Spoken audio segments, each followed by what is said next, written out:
SMCI stock analysis for Thursday. Is it a buy or not? Watch this 1-minute video till the end to find out. Looking at Supermicrocomputer stock, I can tell you one thing, and that one thing is that I'm looking to take it further up and buy. Let's zoom out a bit more. Yeah, I quite like this. The fact about this is that I've done 41,000 videos over 5 years. I've seen what's working for me and what's not. SMCI, so many receipts have also been made, but unless I do see like some proper shift here, there's no way that I'm looking to take it further up. Even though I got like a win and a loss last 2 trades, it's totally part of the game, you know, really no sweat there. Here's the before. This is like three weeks ago.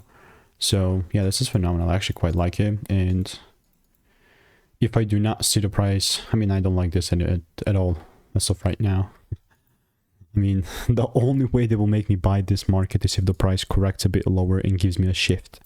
If that doesn't happen, then I'm obviously not buying. So if you want to learn how to make your 5-10K per month trading, click the first link in the description and get my free emails.